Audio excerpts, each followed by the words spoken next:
different direction. Take my own direction. Nous aurons une sweat lodge aujourd'hui, je vais donc vous en parler. Dans une sweat lodge, il y a parfois des gens qui viennent, qui n'en ont jamais fait, qui ne savent pas très bien ce qui se passe. Alors dans ces cas-là, il est utile de faire très attention à ce qui se passe. Il y a des gens qui ne font pas attention, il faut faire attention. Alors il a fait donc le dessin du fire pit, du feu, et il a dit donc à l'intérieur, on commence par faire mettre 4 bûches, comme vous avez vu hier. Là-dedans on met du petit bois. Et puis en travers on met des bûchettes, et après on ajoute cette pierre qui forme donc un visage. Il dit qu'à la danse du soleil, il y a quelque chose de plus dans le fire pit de la danse du soleil. Il y a les 4 cornes qu'il a matérialisées sur le tableau autour du feu. Et on fait donc autour du feu des trous dans la terre ayant donc la forme de ces 4 cornes. Un des pôles, enfin un des bouts de la corne est positif, l'autre est négatif. Ces cornes représentent l'esprit, et il dit que l'esprit est quelque chose qui n'est ni explicable ni définissable. Il n'est pas question de chercher à voir à quoi ça ressemble ou à définir à quoi ça peut ressembler. Alors pour les Indiens, il y a 4 couleurs qui matérialisent donc, qui symbolisent les 4 directions de l'espace. Il y a le noir, le rouge, le jaune et le blanc. Ce sont les 4, ça symbolise les 4 directions de l'espace.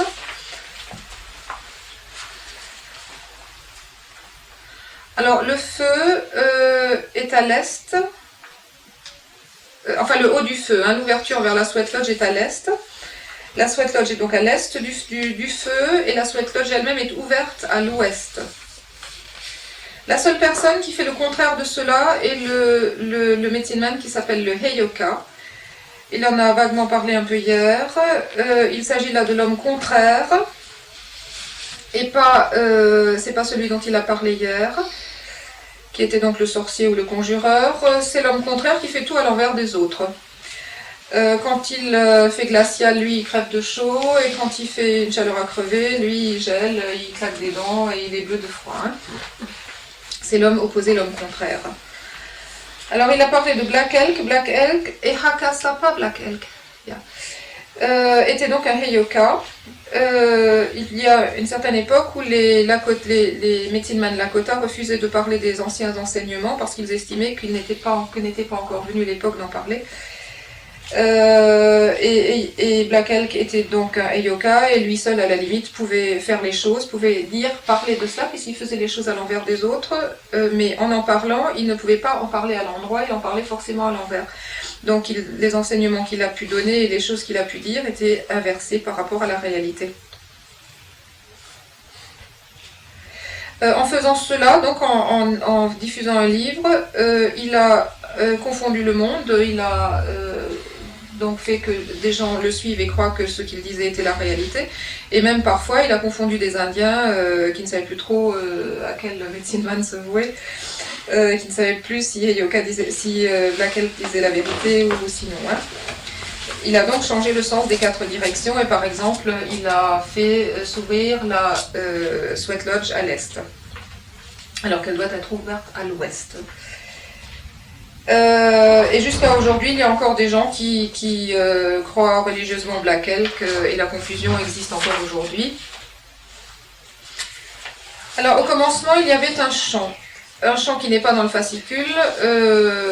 Ri signifie brun et Zi signifie jaune. Ce chant était sur les 4 directions. Et les 4 directions, je vous les répète, à l'ouest, le truc mnémotique, j'ai mis du temps à le trouver, mais ça part de l'ouest, ça va dans le sens des aiguilles d'une montre, et c'est du foncé au clair. Hein. Donc l'ouest noir, le nord rouge, l'est brun actuellement jaune, hein, et l'est brun à l'origine mais actuellement jaune, donc plus clair que le rouge, et le sud blanc. Après la Deuxième Guerre mondiale, les Indiens qui ont fait la guerre, qui se sont baladés dans le monde, à leur corps défendant sans aucun doute, ont se sont mis à penser parfois différemment de leur tradition, ont commencé également à suivre, à aller à l'école, à être éduqués dans le sens de culturisés, si vous voulez. Et ils ont changé le brun en jaune pour faire coller un petit peu cela aux 4 races humaines enseignées par donc, la civilisation occidentale. L'Indir dit qu'ils n'auraient jamais dû faire cela, mais enfin ils l'ont fait. Ainsi, on a pensé qu'il fallait donc coller aux 4 races. L'Indir n'est pas d'accord. Il dit que dans le monde spirituel, la notion de race n'existe pas. L'homme est un homme, qu'il soit blanc, vert, noir, violet, ou ce que vous voulez. Homme blanc en Lakota ne signifie rien d'autre que celui qui respecte autrui, celui qui est humble, celui qui aide autrui, celui qui fait des choses pour autrui et pas pour soi. Ici, dans notre culture, la notion de blanc, pas la notion de blanc, mais l'homme blanc véhicule haine et violence, d'où le fait que cela a créé bien sûr un problème pour les Indiens.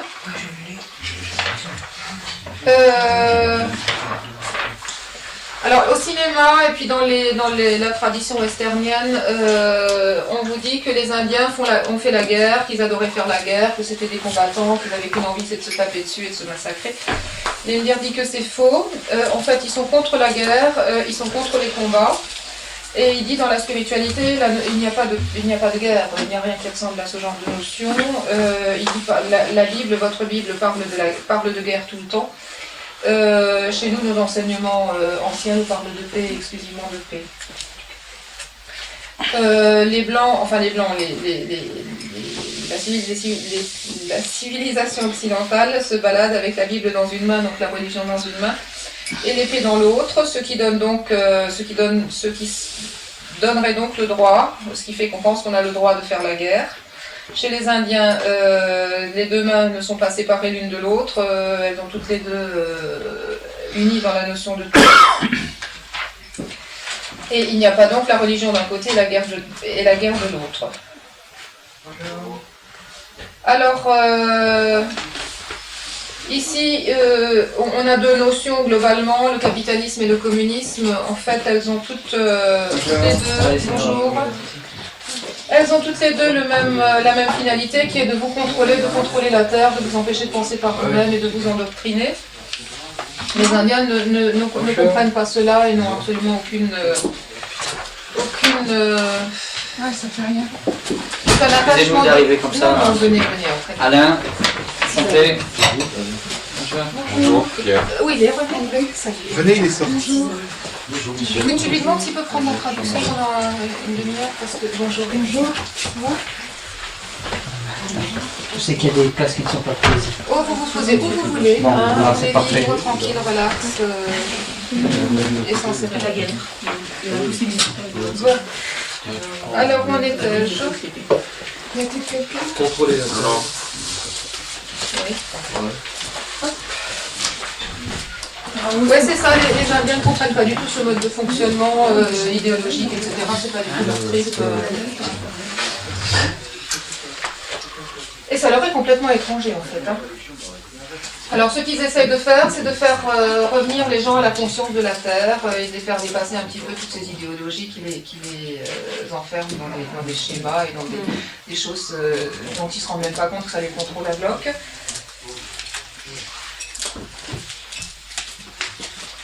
Alors, il dit dans les enseignements indiens, il n'y a pas la notion de race. Dans les anciens enseignements, le peuple de l'Ouest et l'homme.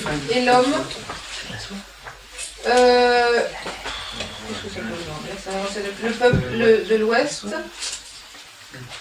Il y a donc le noir. Et il dit pour eux, le vrai homme noir, c'est pas l'Afrique, c'est pas l'homme d'Afrique, c'est l'aborigène d'Australie. Qui est le véritable homme noir, étant entendu qu'il ne le dit pas sous la forme de race, mais simplement d'apparence.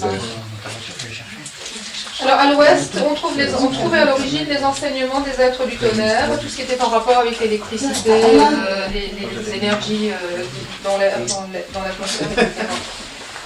Au nord, on retrouve la notion de rouge et les enseignements du nord, c'est les enseignements de la terre qui datent de l'aube des temps.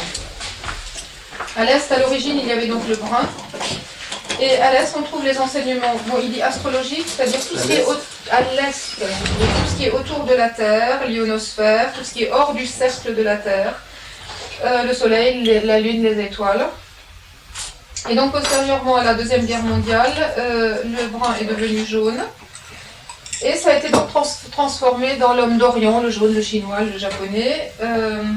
Et ainsi, c'est donc produit un retournement. Voilà. Un retournement. Les êtres du tonnerre ont changé de sens et sont donc venus de l'autre côté qu'à l'origine, et sont donc venus à l'est, de l'ouest où ils étaient antérieurement, et vice-versa. Alors là, une chose que je n'ai pas du tout compris, c'est pourquoi l'homme noir devient l'eau, ça je sais pas, prenez plus là. Pourquoi l'homme... Qu'est-ce que c'était cette histoire d'homme noir qui devient eau? Parce que je suppose que c'est les enseignements de l'eau, il y a les enseignements du tonnerre et les enseignements de... Ah oui, c'est ça. Je crois, hein, c'est ce que c'est. Oui, j'espère. Hein. Et il dit que dans tout ça, il y a eu une mauvaise compréhension à un certain moment qui a donc fait ce transfert. Alors, il y avait à l'origine du livre de Black Elk un mec qui s'appelait John Neihart, qui était un poète sans succès. Il essayait de se faire connaître par ses poèmes, ça n'a pas marché du tout, et il s'est dit, bon, je veux devenir célèbre, je veux qu'on parle de moi et je veux faire du foin, et il s'est dit, pourquoi j'écrirais pas un bouquin sur les Indiens? Et là, il est arrivé dans le South Dakota, et il est allé voir les medicine men les uns après les autres, et leur a dit, bon, parlez-moi de vous, je vais écrire un bouquin, et les medicine men ont tous dit non. Jusqu'au jour où quelqu'un l'a orienté sur Black Elk en lui disant que s'il y en a un qui parlera, ça peut être que celui-là. L'homme à l'envers, Et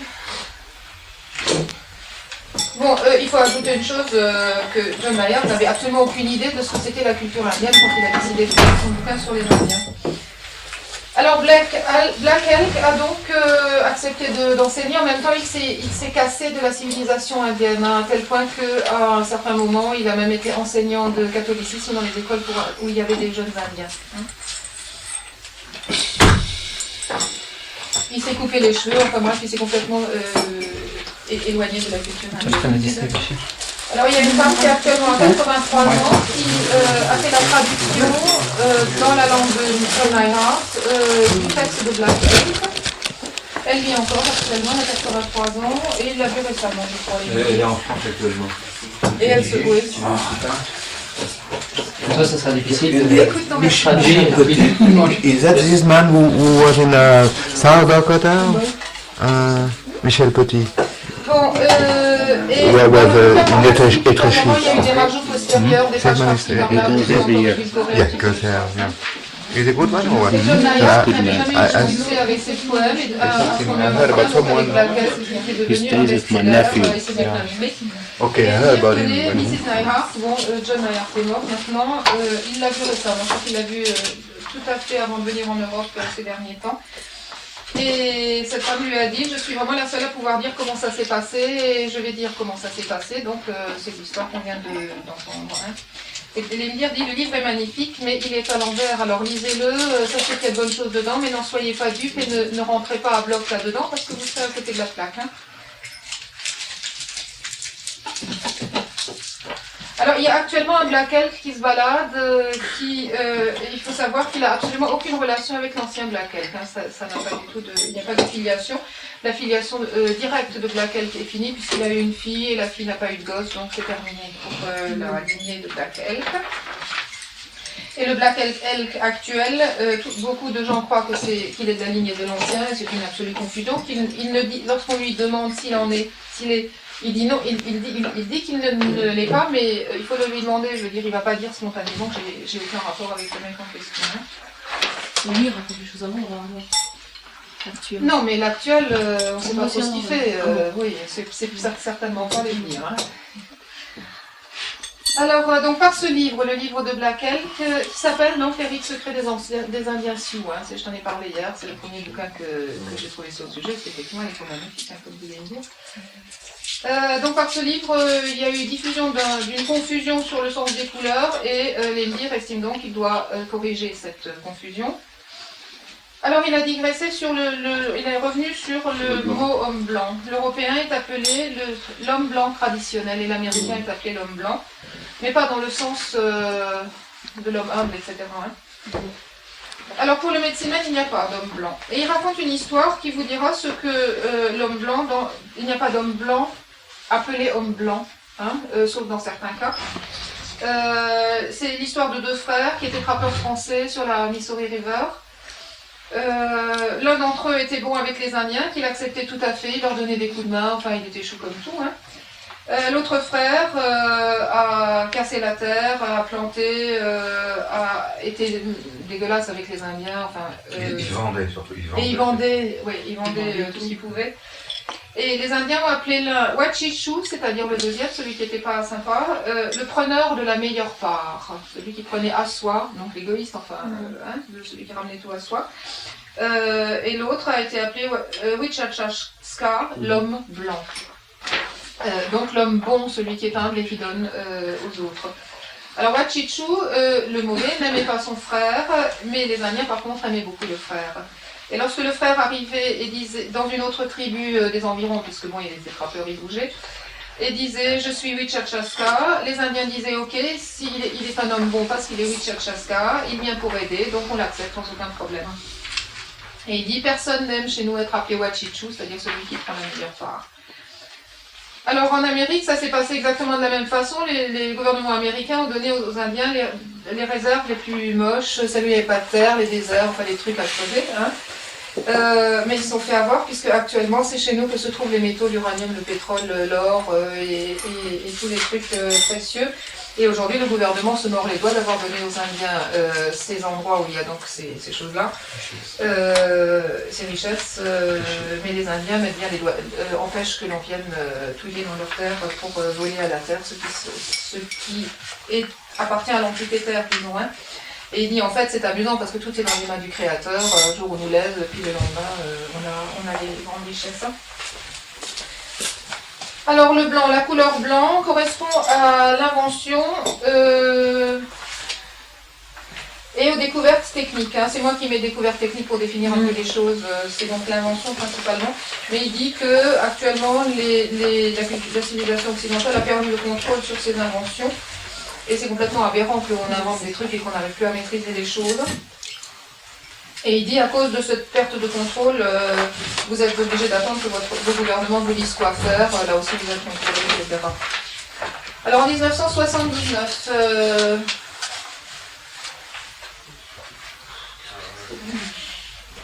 il est venu en Europe, bien qu'il n'en ait pas eu envie, c'est bien ça?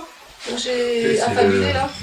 Non, c'est le conseil des... Voilà, qu'il a expliqué. Voilà, c'est ça. C'est toi qui le connais, tu y vas. Voilà, c'est ça. Donc il est venu en Europe et ça, téléguidé par le conseil, les anciens. Et il y avait un mec qui s'appelait Silo Blackflow qui voyageait en Europe et qui vendait la Sweat Lodge littéralement et les cérémonies en Europe. Il faisait du commerce avec. Le mec il picolait et l'Élysire l'a rencontré à Rotterdam, il était complètement pété, il l'a expédié à son hôtel pour qu'il récupère. Et il dit il faut respecter ces cérémonies, c'est pas des choses à vendre.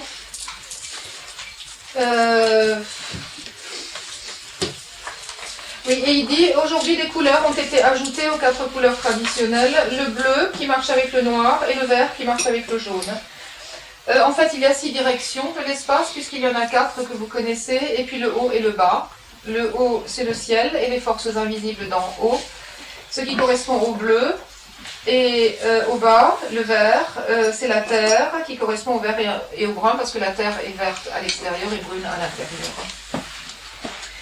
Alors au cours des cérémonies, il y a des gens qui demandent où mettre le bleu et le vert. Il dit comme c'est des directions en haut en bas, tu mets n'importe où, t'as pas à te casser la tête pour ça. Et il dit il n'y a pas de champ ancien pour dire exactement où mettre le bleu et le vert, donc il n'y a pas de point de repère traditionnel fixé. Il dit en ayant ces 6 couleurs, vous avez toutes les couleurs du spectre et toutes les autres couleurs sont faites de celles-ci. En 1962, il y a eu un rassemblement de Medicine Men, ça c'est une anecdote, et son père lui a dit d'y aller. Et il a vu là un Chief Eagle Feather qui était mi-allemand, mi-lakota, sauf que ça ne se voyait pas qu'il était mi-allemand, il parlait lakota et tout. Et ce bonhomme voulait ajouter 2 couleurs à ce conseil, donc il voulait ajouter le pourpre et le rose. Et aux couleurs originales. Alors les gens commençaient déjà à être assez enthousiastes à cette perspective. Et juste avant le vote, le papa allait me dire, je voudrais juste dire quelque chose. Et il dit, après le conseil, je vais faire une sweat lodge, et en haut, hein, je ferai, donc il a montré le truc, en haut, c'est moi qui le dis à cause du tableau, hein. Je ferai une place spéciale, et à cette place spéciale, j'insiste pour avoir une statue de Joseph et de Marie. Alors évidemment, tout le monde s'est esclaffé et tout le monde a compris où était l'aberration, et finalement le vote n'est pas passé, et toute l'histoire a été oubliée. Et donc les couleurs originelles sont celles-ci et pas d'autres. Alors, bon, René a demandé si le blanc était la couleur du sud pour tous les Indiens d'Amérique du Nord. L'Indien a dit non, c'est la couleur pour les Indiens des plaines, les tribus des plaines. Après, il est parti sur Saint-Nicolas en disant que bon, il y a beaucoup de cultures qui font des sweat lodges chez les Hopis et en Sibérie. On rentre, Chez les Navajos et en Sibérie, on rentre par le haut, les Navajos et voilà. Et il dit, il y a une tradition en Sibérie qui fait qu'à un certain moment, il y a un bonhomme rouge qui rentre dans la sweat lodge par en haut, et que ceci, au fil des formations successives, a donné la tradition déspiritualisée du Saint-Nicolas que l'on connaît bien. Il dit, ceci est un abuse, donc une déformation, un abus d'un enseignement spirituel. Et ceci correspondait donc à l'époque du solstice chez les Sibériens. Alors il dit, vous avez différents arbres qui sont, il y a différents arbres qui sont sacrés. Chez les druides, le symbole des druides c'est la feuille de chêne qu'il avait montré. Pour les Indiens, eux, c'est le cèdre. Le cèdre pour eux c'est l'arbre de vie. Alors il existe un original, donc apparemment the original, hein, de l'arbre de vie. Celui-ci est au Mexique. Il est plus grand que cette maison et il est toujours vivant. Alors le cèdre reste vert tout le temps et il est particulièrement utilisé pendant le solstice d'hiver. Alors il donne des anecdotes. En Belgique, il y a une tradition, les gens coupent les feuilles du cèdre donc, et les accrochent le long des murs. Et lorsque les mdirs passaient à cette époque en Belgique, il les décrochait, les mettait dans son sac parce que ça lui servait pour les cérémonies. Les gens en faisant ça ne savent vraiment pas ce qu'il y a derrière, hein. C'est une petite tradition dévitalisée où il n'y a plus grand chose. Et il dit, si vous collez ensemble toutes les traditions d'Europe, vous finirez par avoir donc par cette démarche synthétique la tradition globale de vos anciens à vous, qui est finalement la même, dit-il, que celle que lui vient nous enseigner. Hein. Alors il dit, alors là je me suis un peu paumée, le 25, je suppose c'est décembre, non? Oui. Le 25 décembre, il dit qu'il y a un pays où on brûle des tas de feuilles d'arbres, des choses comme ça, en remerciement au Créateur. Le cèdre, le cèdre, oui. Je crois. Oui, je sais pas là. Hein, c'est le cèdre, c'est notre... Mais c'est un peuple ou c'est les Indiens? Alors ça, je ne sais pas trop. Oui. L'India, the 25, when people burn the trees, it is Indian people or European people? European. European. Voilà, bon, c'est un peuple européen. They do it over here now, but it's...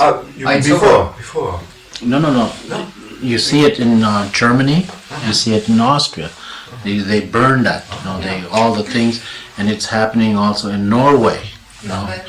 They burn at that time, But for the Indian people, they do it, but they only burn cedar at this time. Yeah.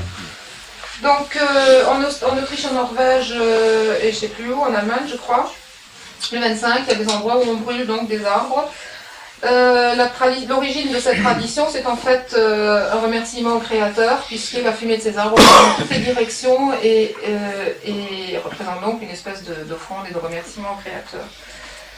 Alors il dit en Hollande, il y a une tradition, on met des arbres, donc toujours à la même époque, au-dessus des maisons, si j'ai bien compris, ou d'une maison municipale, quelque chose comme ça, et la tradition veut qu'on cherche à barboter cet arbre, puisque si quelqu'un le vole, la ville est obligée de le racheter, donc de donner de l'argent pour le racheter. Et donc c'est un petit jeu d'essayer de barboter cet arbre. Alors il dit, tout ceci a été dénié par le christianisme, toutes ces traditions, qui sont donc des petits bouts épars, a été dénié par le christianisme parce qu'en fait le christianisme n'avait pas réellement gardé le sens des choses, avait perdu le sens des choses. Et il ne reste donc que ces petits bouts épars par-ci par-là. Voilà, j'en suis. Bon, avant qu'on continue, René, tu peux prendre la relève pendant... J'ai l'impression qu'il y a quelqu'un qui parle bien mieux que moi. Qui parle anglais? Non. Oui. Enfin, oui. Et tu peux traduire Moi, je veux pendant bien, une Je demi-heure veux bien, oui, oui, je peux La bien. traduction, je Oui. ne pourrais pas la faire comme tu viens. Non, je reviens, hein, prendre des notes mais aussi. c'est demain férié, il faut que je fasse des courses. Moi, je voudrais bien. Je te donne tout ce qui... Que Ouais. C'est la tous ça. 10 minutes. Aujourd'hui, on est quoi? On est le... Je sais plus quoi. We'll stop, we're gonna stop Ouais, mais for on 10 n'est pas le minutes. premier aujourd'hui? Ok. Yes, Stop for yes, 10 it's minutes. good, yes. Lindy, Ah non, elle est it's what trempée. photo over there if you Yes, want. that's D'accord. On est trempé. Ouais, ouais. Oui, demain c'est Oui, mais tu vois, moi, je voyais Et que comme il y a c'était- les mariages demain, il faut que j'aille chercher. je pensais que c'était aujourd'hui. Ah non. Ok, moi je t'amène du papier.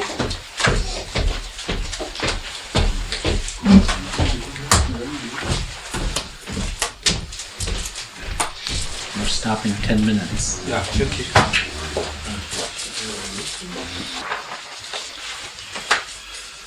Between this is the fire pit. First of all, everything in the center is the whole of the fire pit. All this dirt is put here. And if there is any dirt left over, it is put along here, on each side. And this is called Unchi, or grandmother, this line here. One is negative, the other one is positive. But it could be both ways. It could be, this could be negative or it could be positive, depending on your mind where it's at. If it's over here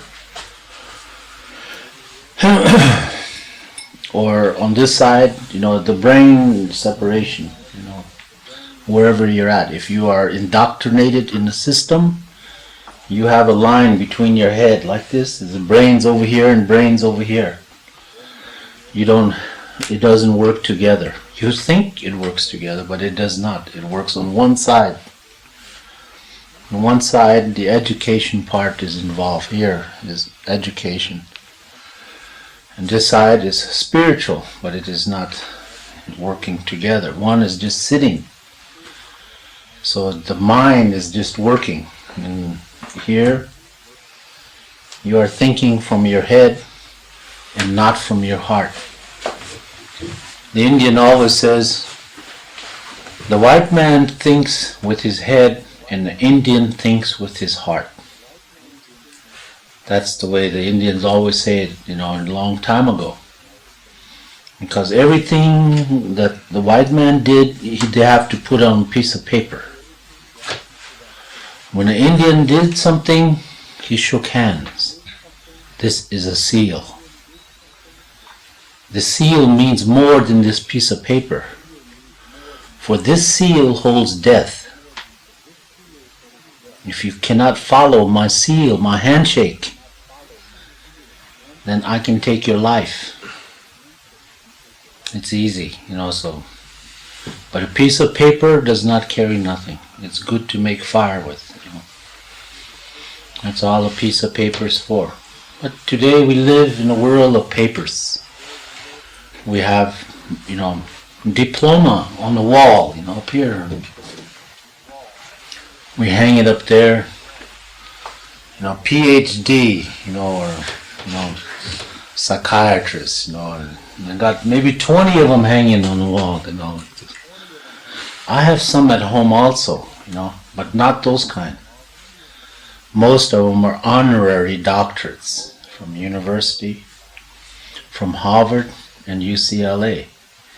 I have big diplomas, honorary doctor, They just give them to me. I don't want them. It's a piece of paper, But they tell me, he said, you can use your name and doctor on the end now. He says. Maharishi Lame Deer also.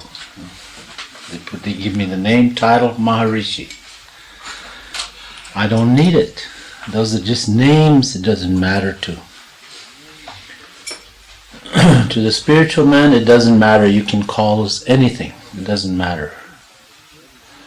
As long as we know where we are going, what we are doing, we must tell you the truth. This, once the fire begins, When the fire begins here,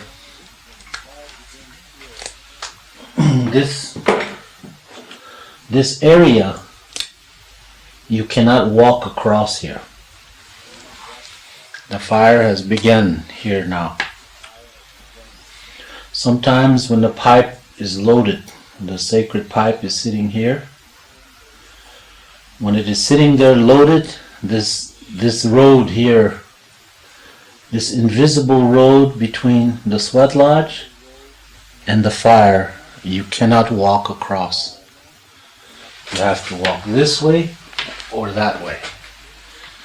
That's mostly, everybody forgets, you know. And then they want to walk across there. Something pulls them, you know. This is energy from imagination. The sun giving energy to the earth. This is the earth, this is the sun. It's the fire, the eternal fire, gives energy to the earth. Therefore, we cannot walk across here. It's energy, negative and positive. The vibrations, everything that is the sun is giving the earth. This is it between the two. So this imaginary line now, you can't see it anymore, but there are rocks now, so you can remember it. You don't walk across.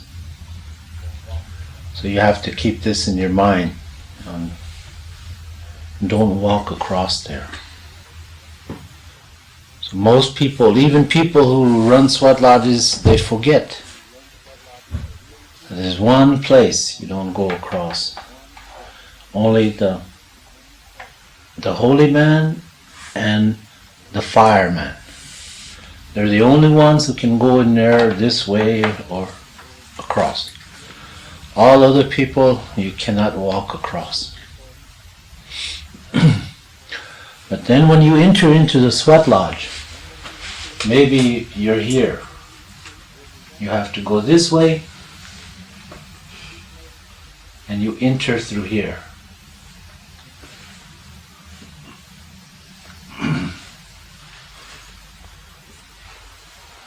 You enter like this, and the place of the holy man is always here. You have to go and sit here and here, all the way around. You sit to there. This is open. No one sits here. So you go inside and you sit. You are sitting here now, and you want to get out. You don't go out this way. It's easy. Even if you're sitting here, it's easy to go out, but you can't. You have to complete the circle and go out. You have to go around in a circle. Always completing your circle. The circle, the eternal circle goes like this, in this way, in this manner.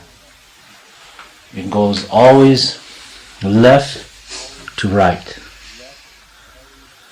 So if you want to get out, you say, all my relations. I don't know how you say it in French. How do you say all my relations in French? Mes parents. Tous mes ancêtres. Tous mes ancêtres. Tous mes ancêtres.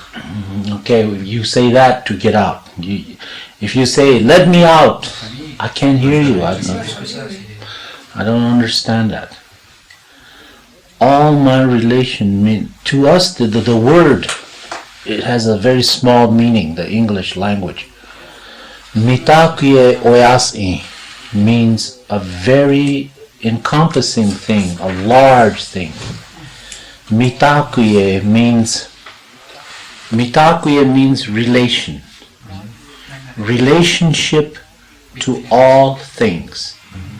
Plants, roots, trees, animals, snakes, fish, birds, insects, everything, ants.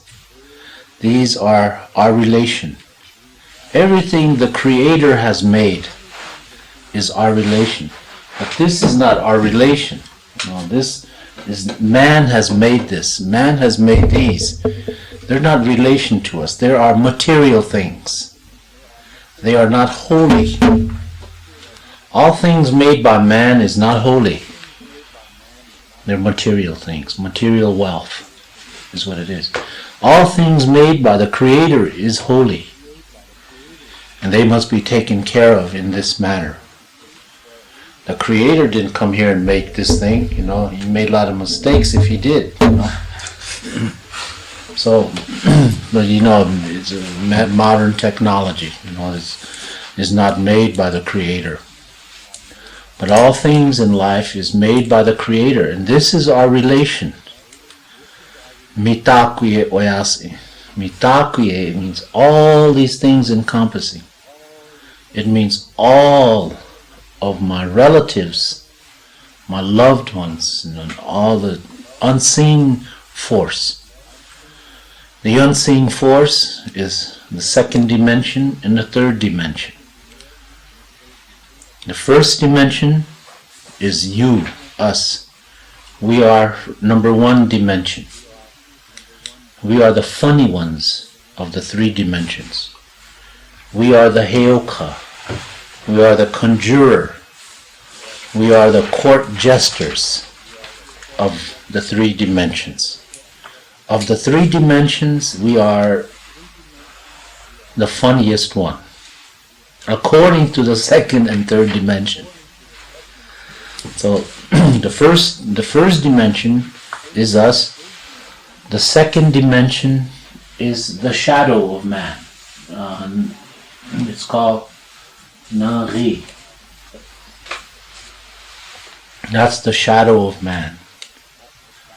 Shadow of man comes Bigfoot, Yidi. It comes from there. So I will tell you where it comes from. So this is second dimension.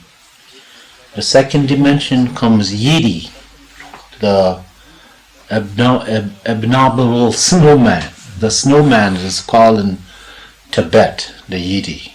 That he comes from second dimension. He doesn't come from first. So he can disappear at will, anytime. The third dimension is Niyan. Niyan. Niyan is, you can call him the spaceman. You can call him the creature from outer space. You can call him all kinds of things. You can see him only on television. Children like to watch, you know, or some grown-ups too, they like to watch science fiction movies, you know. They like to see these, you know, things from outer space. They come in a missile, or not a missile, but a spaceship, you know, and it lands, and a green man gets out, you know, with horns, maybe one eye, you know, and this is fantasy. The world, again, the world of Mickey Mouse. This is man's fantasy, not the spiritual fantasy. It's not fantasy. Niyan is you taking a breath. And that is Niyan. Christian calls it the soul. The soul of man. You know, don't make this black because you can't go to heaven. You know, that's what they tell you. Don't make your soul black. Don't commit sins. You know, and if you commit sins, I will forgive you, you know. No human being has the right to forgive another. No human being has the right to judge one another. And that means all the judges in the world are wrong. They don't have the right to put a man to death, to put a man in prison. They don't have that right. But you will say, he did wrong because he killed his person. No. What kind of humans are you? In the old tradition way, in the old ways, 2,000 years ago and beyond, if a man took the life of your brother, it is your problem. You do what you want to do. And that's what the old Bible version, an eye for an eye. You know, That's where it comes from. Most people don't understand it. You take, for instance, in prison. Not too long ago, maybe 6 weeks ago, I was visiting Leonard Peltier in the prison, one of our political prisoners. And a man was transferred from another prison. There's about 134 prisons in America. He came, he was transferred here, and we was having a sweat lodge ceremony. And this man came in, he was a big Indian, he's big, strong muscles, you know. And the brother of the man that he killed was inside the sweat lodge. And here he came and he sat down inside the sweat lodge. And you can feel very quiet. And this man, he was a very small man. He said, "Lame deer, can I speak?" So I said, "Yes." "This man has taken the life of my brother. That's why he is in prison." He said, "What shall I do?" He asked me. So ask this man who took the life of your brother what you should do. If you ask me, if this man took the life of my brother, then it is my problem to take the life of this man. And how do I do it? So this man asked this big man, if your brother, if I killed your brother, what would you do? And the big man said, I will take your life. Then he said, that's the way it is. So the big man walked out of the sweat lodge. Before he left, I told him, never enter into the sweat lodge again, for that is your punishment from me. You cannot enter into the sweat lodge again. You can pray all you want to, but not with these people, any people. For the blood is on your hands. For me, that is punishment enough. So this man put himself inside the prison. There's another prison, you know. He put himself inside. They transferred him again to another prison. He's a good man, but he took the life because of the problem of alcoholism and drug, and that's what happened to him. He took the life, and he must pay the price. So these are part of these are also still our relations also, even though this man took the life of another man. It's all the creation. Yes, he's still a holy man. And it doesn't matter how you look at it. This man is still a holy man. But it is the problem of the man who has taken the life. If this man here took the life of your brother, he killed your brother, then it is your problem to take care of him, how you want to do it. You want to go over there and take his life? His family will understand it. His family will know that this man made a mistake. And the family will say, we can't do anything. And it takes 4 generations for the blood to clear. 4 generations. First, second, third, fourth generation, and the blood is purified once more. And this is the spiritual understanding that we have. You take the life of Crow Dog, Leonard Crow Dog, the young, he's younger than I am. He's a medicine man, spiritual man. His father, his grandfather, and his great-grandfather took the life of Spotted Tail, the chief. He shot him because of a woman. They fight over one woman. There's no other women in the world. There's just one woman. So, thousands of women all across the world. They fight over one woman. It's like there's thousands of men. Why do women fight over one man? You know, I don't understand it. You know, it's I always never understand this. You know, to me, life is too beautiful to fight over one woman. And of course, I fought over a woman too, many years ago. But that was my drinking years in the bar. You know. There's only one girl in the bar. There's 20 men. But you know, when you drink, you don't remember half the time. But Crow Dog took the life, and his son, and then his son, and the 4th generation. After Leonard dies, the family is purified. So it takes 4 generations from the life you take now. If you take a life of another man, your son will suffer, and his son, and the grandson. And then when your grandson dies, your blood is pure again. Until then, the blood is on the hands. And that is the way that the holy man looks at taking a life of another. So it's very serious. So this, when the sweat lodge is going, no man who's taken the life of another cannot enter the sweat lodge ceremony. Himself, by himself, yes, but not with other people. So you go in the sweat lodge this way, and when the sweat lodge is finished, you go out the same way. You make the circle, and then you go out. Once you go out, you can go across here. It doesn't matter then, because it's finished.